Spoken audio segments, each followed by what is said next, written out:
Welcome to episode 12 of the Snatch Chat Podcast. I am joined with a guest speaker, so this is James. We're going to sort of talk about something that we don't necessarily talk about in any of the other episodes. So James, do you want to sort of introduce yourself and who you are, what you do? I can do. I'm a systemic family psychotherapist, so I work with children at the moment, but have worked with adults specifically in mental health, so treatment of severe and enduring mental health conditions. I work in CAMHS at the moment, as I said, just with children, but I've worked with soldiers and all kinds of different things.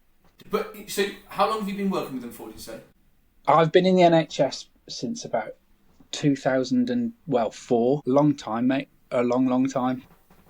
Okay. And I've been raised by nurses, so I've been raised by mental health nurses. Psychotherapy is very psychoanalytic. It's very much, and what I mean by that is that we talk about things and how our relationships to it, and it's very client-led. I've been raised within the world of nurses, which is very strategic, which means it's very directive, and you have this problem and this is what you need to do about it. So I have an integrated approach. So I'm quite structured, but at the same time, we can still talk about it and try and make sense of stuff. Okay, so there is a difference then between a mental health nurse and as you are a psychotherapist. Yeah. Well, mental health support is a toolbox of people. You know, you have mental health nurses, you have psychiatrists that might deal with medication. You have nurses that deal with the medication as well. You have community workers. You have art therapists, music therapists, psychotherapists. We all have a different approach to the same thing, and it's about what people can engage in. So the idea is if you have lots of modalities, then you'll find one to suit you, hopefully. Yeah. Okay. So before we actually get into the actual the crux of the podcast, I've got 5 very random quick fire questions. Okay. Okay. So question 1: coffee or pre-workout? Gosh, neither. It's water for me, mate. No. I can't. Caffeine in all areas is bad for me. All your super fit people are going to go, what? I can't tolerate caffeine very well. And this, I'm going on a bit, but this comes from something that I watched on TV not long ago, and this was ultra marathon trainer. He was like super fit. Yeah. And I am not an expert in training, by the way. So all of your viewers, please don't pay attention to anything that I'm saying. Listen to your coach. He said he's ultramarathon. He was a biking hundreds and hundreds of miles. He was a competition. This bloke was as fit as. And he said he started the program and said, at the end of this, I'm going to show you the best pre-workout meal you'll ever come across. Evidence-based. It's brilliant. It keeps you watching it. Anyway, long story short, he pops up with a glass of water and a jam sandwich made with brown bread. He goes, this is all you need. This is all you need. And I was like, I'm good with that because I can't drink coffee. So I have to say it's neither for me. Sorry. No way. That is crazy. There's not many people that start with neither, you know. Sorry. Okay. I'm telling you the truth. I can't do either. Okay, so question 2. Early bird or night owl? Oh, night owl. 100%. Night owl, but then you train in the morning? Yeah, I have to. I do train in the morning. It wakes me up. I have to have a shower every morning. I train every morning, and then that's it. Then I work, and then nighttime is music or my brain's all. Yeah. Okay, and then favourite 1 Rep Max song? See, I'm going to mess things up as well. I'm one of the very few people that don't train with music. I like to be in the moment. This is the therapist in me. It's mindfulness to me. I used exercise. Well, I'll give you one. I'll give you. It's gonna be "Shoot to Thrill" by AC/DC. If I'm gonna stick a song on to get me going, that's the one that's gonna do it for me. It's really bad, isn't it? But I don't even know what that song even goes like. AC/DC "Shoot to Thrill." Play it, everybody. Start to finish. It's gonna sort you out if you like rock and roll. Okay, question 4. I'm not really a rock and roll person. It's bad, isn't it? But anyways, what you like. Question 4. If you could only eat one food for the rest of your life, what would it be? Stew. A stew. Any sort of particular stew? Yeah, it's got to be beef. Yeah, it's got to be stew. Yeah, I'm from up north. Stew is just, I'd quite happily eat that every day. Dumplings or without dumplings? Nah, no dumplings in it. Just meat, potatoes, root vegetables, made with Guinness. That's good for me. Made with Guinness. Oh, now we're talking. And then question 5. What's a statement or a quote that resonates with you on a daily basis? In the end, it's going to be okay. And if it's not okay, it's not the end. Damn, that's quite good, isn't it? So how long have you been going by that? A long time. There's two. There's that one, and another one is trying to solve the problem is part of the problem. And I think that comes from my practice in therapy in CAMS, is that the focus on trying to stop something or to force yourself to change something starts being the part of the problem. Understanding it is the key. But, just don't give up. That's the mantra for me from an early age. But that's because I'm a big Beatles fan, and I think that might have come from John Lennon. But I've been a John Lennon and Beatles fan for a long time, but that stuck in my head. That's quite powerful, actually, isn't it? I like that. I like both of them. Yeah. Okay. So, I think there's a lot of, hopefully when you're listening to this, you're not going, oh, it's just another sort of mental health podcast where we're going to talk about how the gym is good for mental health. We all know it is, okay? But really what we want to sort of go into is like, we know it's good, but how do we stick to it when, our mental health is poor or it's not as strong as it has been? Why is going to the gym good for mental health anyway? Let's go right back to the basics. Like, what do we gain from training that is going to help improve our mental health?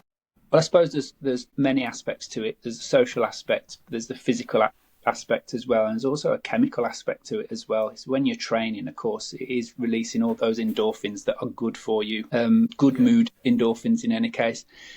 There's a social aspect to training, when you go into the gym or you interact with people. It also establishes routine for you. We're creatures of habit. Routine and purpose fundamentally is what human beings need to function. And so as a package, training or exercise, generally, you're on a winner when it comes to mental health. And like you said, there's a lot of evidence base around it, and I think there's a lot of podcasts and there's many, many, many people telling you and talking to you and preaching to you about the benefits of exercise.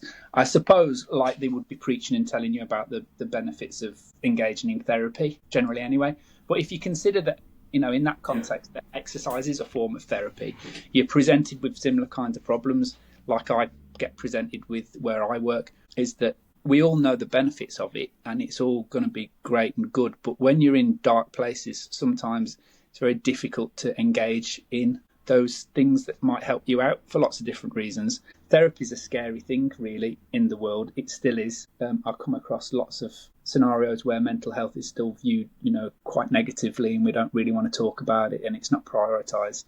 But it's a similar kind of thing. So exercise, like you said, we all know it's the endorphins, it's the routine, it's good for your body. Your body's going to respond to it. That's all the reasons why it's good. Okay, I saw something about the by just getting into regular strength training will improve your sleep quality, and then sleep quality then has a positive effect on mental health as well. Yeah, sleep hygiene's really, really important.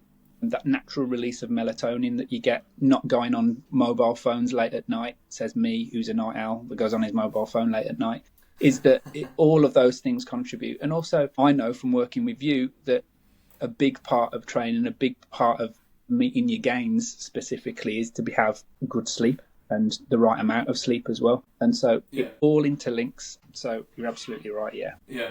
And then by just getting back into regular training, I then think it improves your nutrition then, isn't it? You feel better in yourself. You want to start to eat better. But then they all then will improve or positively improve your mental health as well. Yeah, CBT talk about food and mood. It's one of those little leaflets that they'll hand out. So eating well and eating the right kind of things, that's evidence-based. That's going to improve everything for you as well. I suppose when we're delivering therapy or we're working with people that are struggling, those are the things that we try and establish. Good sleeping patterns, good nutrition, being able to get out and exercise, socialising, all the things that your training will give you are the remedies to helping you with if you're struggling with your mental health. Okay. So just to round off then that bit there, training is good if we're struggling with our mental health. It gets the endorphins going. It will improve our sleep, which will then positively impact that. Would you add anything else there just to sort of round it off? Social aspects as well. How you're engaging with people, with people who need to socialise, contact, getting out. It's all the little things that get you there that help. Poor mental health, what it does to you is it locks you in. It wants to isolate you. It wants you to have poor sleep hygiene. It wants to keep you up. It wants we call ruminating. It wants you to overthink. And the way to punctuate that is to get out and get into and start exercising, for sure. Okay, so the real question though is why don't people start? So you can go around and tell everyone that, okay, you're struggling with mental health, you need to go to the gym. But what is the sticking point? That, you probably know more than me, to be honest, about that. I think speaking from experience, I mean, there used to be, I don't know if it still happens, you used to be able to have a thing called prescribed to train or prescribed to exercise that you could access through your GP. So if you were particularly struggling or they had a significant mental health need, the doctors could make a referral to local gyms, and so that you could get free or reduced access to gyms to enable you to exercise. And so I don't know if that occurs anymore. Funding probably got withdrawn like it usually does, but a financial aspect is a big thing. It is a commitment, to join a gym and to train, and to get involved with coaches as well. They're invaluable, like I am, but it's like anything else. You got to engage in the therapy, and so it's a financial outlay, it's time. There's stigma connected to it as well. Am I going to be good enough? If you're in a vulnerable place in your mind and you go into a gym and you see all these, well-toned, achieving people that you look at and you've got a bad opinion of yourself, it's quite difficult to walk into a gym then and, start from the bottom. You've got to have a lot of motivation and determination to get through it. You've got to want to make the changes. So there's lots of barriers to stop you going, as there would be lots of barriers preventing you from going to therapy. Yeah. And I've only ever I've not probably nowhere near the numbers of people that you've sort of coached with poor mental health, but the biggest thing that I sort of talk about is just the point of no returns. We know that training is good. We know that we want to get into the gym, but what is that point that you need to get to where once I'm past that, I'm going to go to the gym and that's going to be okay. So for me, it's just unlocking the car. As soon as I'm in the car, I know that I'm going to go to the gym. Where somebody else I've got, she will then, the whole journey, so it's a 25-minute journey to the gym, it's as soon as she clicks the app to unlock that door, that's the point of no return.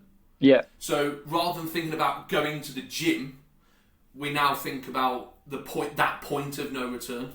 So how do you is just, I just need to unlock the door. So for you, it's how do you get to the point of no return, would you say? Yeah.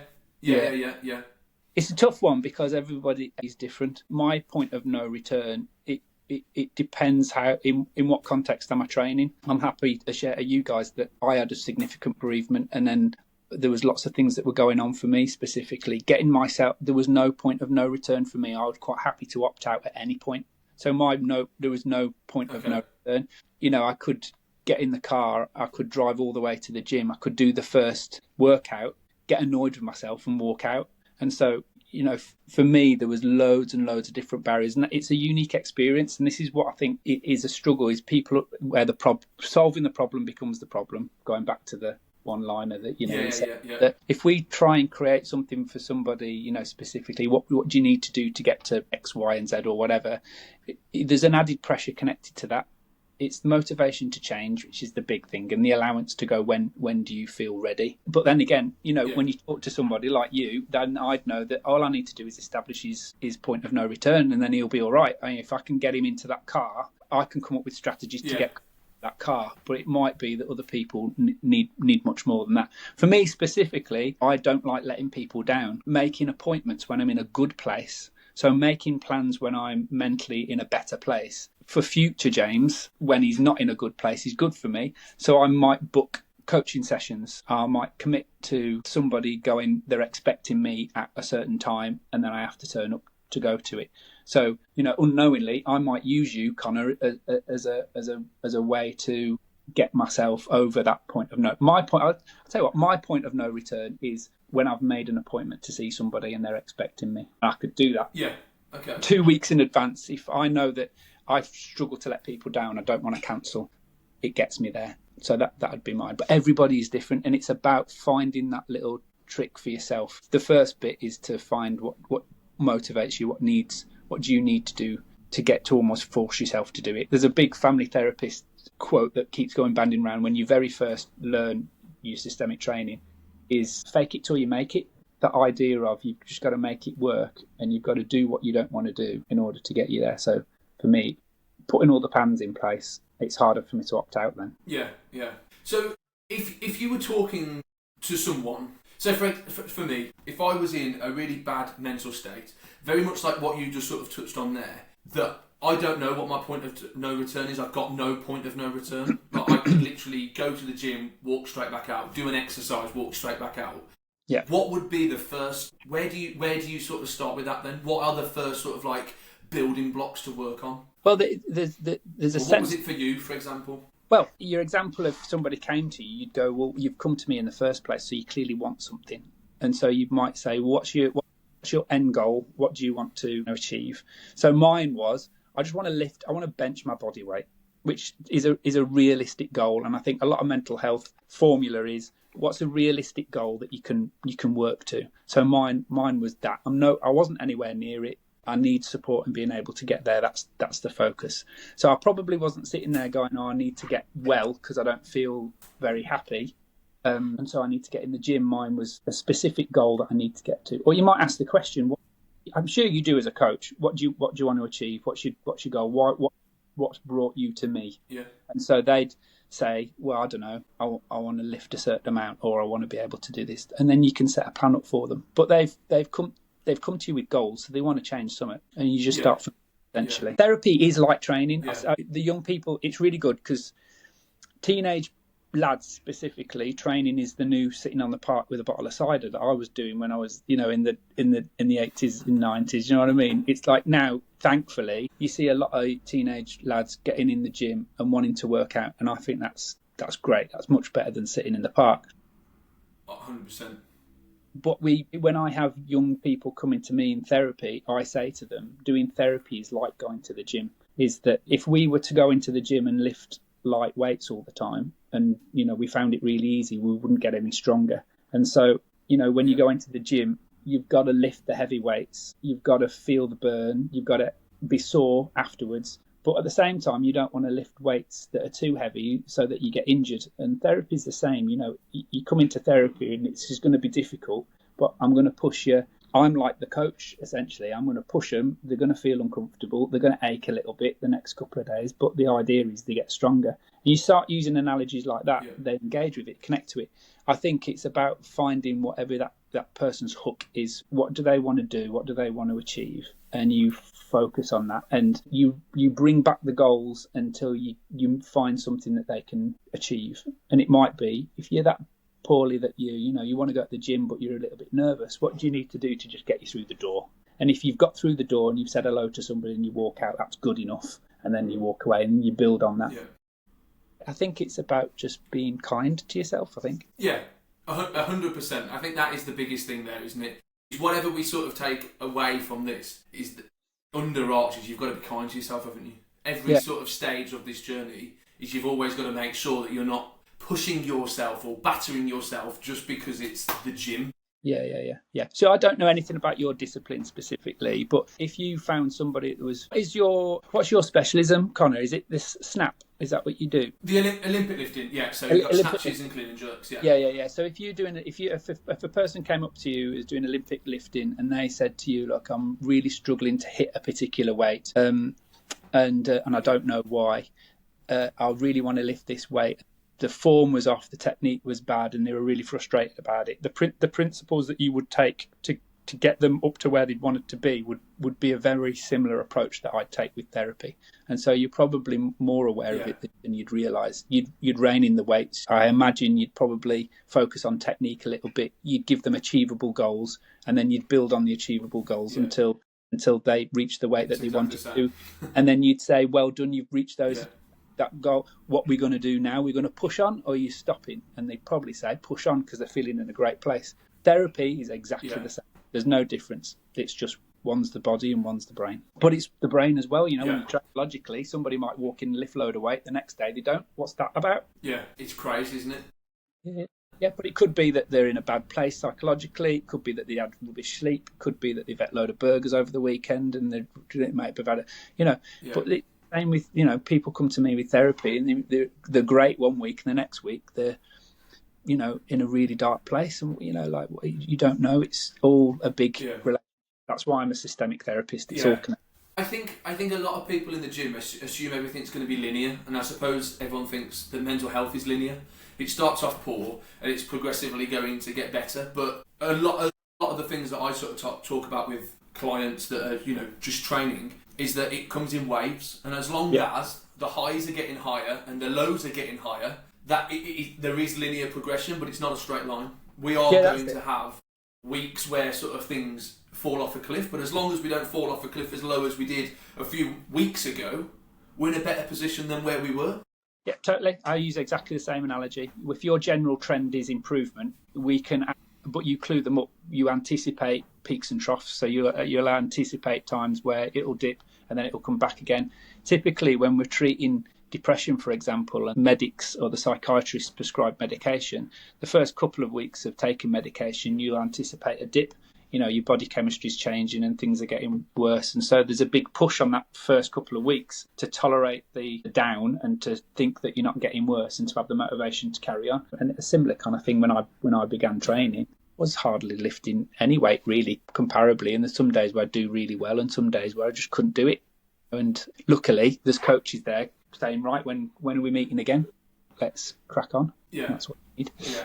So if we've got this person, the biggest thing, they just wanted to get through the door. They're now through the door. They need to be kind on themselves. And I know we've sort of touched on little bits like this. But what are ways of being kind? Now, for me, it might well just be just choosing 1 to 2 exercises, giving yourself, you're going to be in the gym for 20 minutes, making that barrier for entry small, but a hurdle that we can get over, if that makes sense. Yeah. CBT used this analogy physiotherapy used this analogy of if somebody was struggling to walk, for example, but walking is what they need to do, then they might find an achievable goal and half it in the first instance, and then slowly each week build it up, progressively. And I wonder whether that's how you be kind to yourself, is you set realistic goals that you feel that you can achieve with support around you, and then you gradually increase it so that you go past the maximum and continue to move on. So, it might be that if I, back in the day, was aiming for 80 kilogram on a bench, then I might go, well, I'm going to make sure I consistently do 40 over the next couple of weeks. And then I'm going to have somebody like you behind me going, should we bang another couple of weights on? Should we stick another kilogram on? Should we do this, that and the other? Yeah. So that I'm never really failing in them first few early days. I've got experience of achieving, making realistic goals.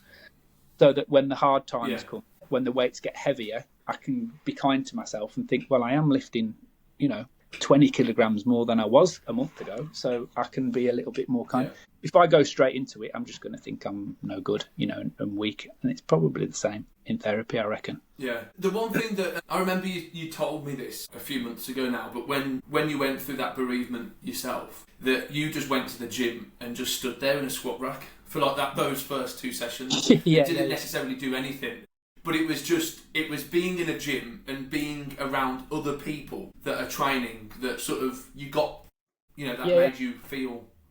Ultimately, I didn't want to do anything, to be completely honest. So, it was no different for me standing at home doing nothing. But I gave myself permission to be in a space where I know I needed to be and to do absolutely nothing. And there was another chap in there, actually, that was struggling at the same time with something else. And me and him just sat at the squat rack, just talking about literally how shit life was, and then we'd walk out. But what that did do is it got me into a routine. Routine's really important in mental health as well, as I'm sure it's important in training. It allowed me to get through the door and got used to being in there. And that's about I gave myself permission to do that, rather than beating myself up that I'd gone in and not done anything. But that's the thing, you've got to be disciplined enough to be kind to yourself, but also to push yourself at the same time. And that's the sweet spot we were talking about. Yeah. If I just continue to just walk in the gym and sit there, that is not going to do me any good. But I allowed myself the time to go, for now, this is what I need to do. But you know what? I'm going to book a session with you, and I know he's going to be there. And I know you're not going to tolerate sitting there for an hour just chit-chatting, because you've got a job to do. And that's kind of the role that I have. Do you know what I mean? It's like I'm paying you to do this so that it motivates me. It's the same as a therapist, isn't it? You're paying somebody, or you're engaging in something to push you while you're there. Yeah. Of course, I wouldn't turn up at all. But it's quite a big step, though, isn't it? It's quite a big step, though, isn't it? You could have easily stood at home, but putting yourself in that environment created, or was the first sort of steps at creating that routine of, I'm going to go to the gym Monday, Wednesday, Friday for an hour? Yeah. That's it. We had a willingness and then to standing there for an hour, then turned into, I'll do a couple of sets and then I'll go home. And then all of a sudden you've gone back into, but that's it. But those couple of into a regular routine. Those couple of steps were the move forward. So you could praise yourself for it, and you talked about it. The trajectory. It was a progressive increase. You know, it doesn't matter what you're doing as long as you're always increasing. So that week I did a few sets and it felt all right. And then the next week after that, I was doing a full program. And then after that, I was lifting more. And it was the progressive way. It was, you know, the improvement was going. Yeah. But it's so difficult because, you know, I find it really difficult to perhaps come on these things and preach to people because literally everybody is different. It's about just figuring out what your rules are. And maybe some of it we have to tell people to, you know, just figure out what you need and just be kind to yourself and just try and give yourself an idea just to push yourself in the right way. So just touching on what you've just said there though, but how do you push yourself but make sure you're being kind? Well, you'll know. It's quite confusing, isn't it? I think it's what you'll know when you're not being kind to yourself, when you're failing all the time or you feel like you're failing all the time. It's about being realistic with your goals, I think. And it's that mix of realism with your goals, but then also making sure that each week you're doing something different to push yourself at the same time. But it might be in lots of mental health problems that you need the time to be ready as well. It's so difficult because everybody is different. Is that, you know, that was my thing, to just sit in the gym and just be there. But some people might say, well, that's really stupid. Why would you just go and stand in it? That's not going to work for me. You know, and it's about discovering what you do need. But all I would say is setting realistic goals. If you've got a motivation to change, then you're on a winner. If you're not motivated to change, nothing's going to work for you.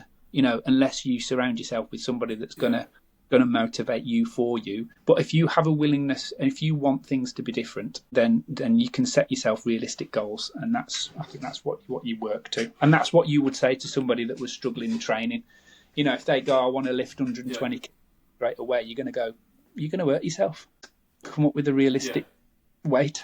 So it's the same. Yeah. So for me then, if someone wanted to improve strength, there's probably 4 areas that we'll sort of look at within their program. So firstly, we'd just analyse where they are and what their goal was going to be, and then start to put those building blocks into place, and that intensity that they're working up would progressively increase. Maybe the volume would look to progressively increase, but we'd have stages through that training program where we'd have like little mini tests. So my question to you really is, if we're going to treat training like therapy, what would those steps of therapy be? Well, it's exactly the same. We sort of spoke about it in the whole of this. Yeah. You'd set yourself realistic. Well, first of all, you'd have an overall goal. What's your expectation of? And we can match it exactly to your training program if you want. You'd say, what's your overall goal? When whatever we've done together is worked, what will be different for you? And you might go, well, I'll be completely free of feeling anxiety, or you know,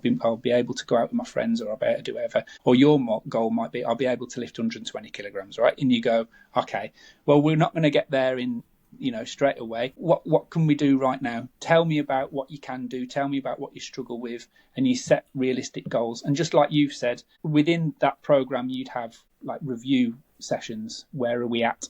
How are we doing? Kind of thing, I presume. And so therapy will be exactly the same. Every 6 weeks, I would say, how's this going? Is this therapy any good for you? What are you thinking about it? What changes have you made that you've perhaps not noticed? What things can you do on reflection that you couldn't do, you know, 6 weeks ago? Okay, what do you expect for the next 6 weeks? Forget about your overall goal. We're getting there. Tell me what's your next realistic goal that you're going to meet. And each step, you're meeting those realistic goals. And on some review sessions, you might go back a little step, but then it's always the review. You're always working to that ultimate goal. The way that I set therapy up is exactly the same way as you're setting up your training programs, essentially. It's amazing though, isn't it? Because I think it looks like it's two totally different things. You would think, wouldn't it? You know, but how much they interlink is crazy. Well, I'm sold on it because that's how my experience of delivering therapy, and also my experience of having a fitness program put together by you, and how I've stuck to it and how it's made the changes. I'm not I'm not there. Yeah. You know, I've still got work to do. But that's almost like therapy, and as soon as you reach that ultimate goal, you might come across other goals that you find, and then you just keep going. It's the same kind of thing. But they work. Yeah. There is a reciprocal relationship between mental health, mental well-being, and training, I think, because they're so alike and the benefits of each other complement. So it's worth doing. If you overdo either one of them, it has an equally troubling effect. If we overtrain or if we focus too much on the process, then that can be unhealthy as well. Yeah. And then just to wrap up the podcast, because I reckon this seems to be a burning question that I get asked and I want to know what you would sort of say to this person, is when people feel unfixable, is I've got no hope, I'm in such a bad place, I don't see the light at the end of the tunnel. What would you say to that person? I'd ask them if that's what they feel, and they'll go, yeah. And you'll go, well, feelings aren't fact. So we can feel things, but they don't necessarily mean they are facts, you know, and that's a common thing with cognitive behavioural therapy, the principles that they will go down. We all have feelings about ourselves. We all have ways that we feel about stuff, but that doesn't make them fact. It's just a feeling. And so if your motivation is to change and you've got a goal set in your head, there are ways to get to it. And there are ways to discover that some goals might not be achievable, but it's your relationship to it that matters, rather than the facts of it all. Is that if you can change your relationship to a particular way of thinking, that's what really makes the changes. So somebody that feels unbreakable, you'd say, well, let's say you were fixable. What would you be doing? What would be different? And you go, okay, then. And then you just go back to your training program then. It's a little bit like some saying, well, in an ideal world, I'd lift 120 kilograms, but there's no way I'm going to do that. Look at the state of me. And you'll go, okay, well, let's work to 120. I have never heard you say in any of our training programs that I do, there's no way you're going to do that, Jim. You know, like I had a goal of trying to get to benching 100 kilograms at Christmas. I didn't do it. But at no point did you say, you ain't going to do this, you rubbish. What you did was, we just keep on the trajectory. And I'm 97 and a bit, I think, even now. And I still ain't done it. And it's February. Yeah. But my relationship to it is, it's the weight doesn't matter. It's how I feel about it that matters, and how I feel inside. But feelings aren't fact, you know. So that's what I'd say. That's amazing, that is. That's really, really good. And I think that was a nice way to wrap up. I think quite a powerful podcast, really. How they both interlink. And, you know, coping mechanisms, how to sort of get over that hurdle of going to the gym. Yeah. When we as practitioners, because we are both practitioners, know the benefits of it, it's really difficult not to get really excited about it and go, you've just got to do it. You just got to do it. This is what makes the changes. Yeah. People have got to experience and connect to it. And I think that's the key. Yeah. So just to the final sentence then. So if someone's on the fence, they know they need to go to the gym. What would that bit of advice be to them? They're in a bad way. They know they need to get to the gym. What's your advice? First of all, be kind to yourself and set yourself some realistic goals, and talk to a professional. Like that's what the whole kind of script is out there in the world. You know, if you're struggling with something, talk to a professional. You know, and if you're struggling with mental health, you talk to a professional. They might come to me. You might go to your GP. If you've got a goal that you want to get in the gym, or there's a specific fitness thing that you want to focus your mind upon, and that what's holding you back is you don't think you're good enough, or you're struggling to get in, go speak to a professional. And that's like ringing the coaches up, ring you up, you know, and say, look, this is what I want to do, and invest your time or your money or whatever it is to get where you want to be. But yeah, my first bit, be kind to yourself and speak to somebody about it. Because the way that you feel is in fact. No. That is amazing. So, thank you very much, James. That was awesome. I really, really enjoyed that myself. And I think the biggest takeaways that I've got from that is just how much they do interlink. Mental health and training sort of blend really, really well together. Yeah. So that is the end of... Oh, go on, sorry. What were you going to say? That's it. And the approaches of it. Yeah, I'd agree. The interlink and the delivery is very similar. Yeah. That's amazing. So that is the end of episode 12. Hopefully you've enjoyed it and you've got some sort of nuggets that you can sort of take away and use in gym life. But yes, if you haven't already, make sure to click subscribe and I'll see you in the next one. There we go. Look at that. Are we out? Yeah, that was good, wasn't it?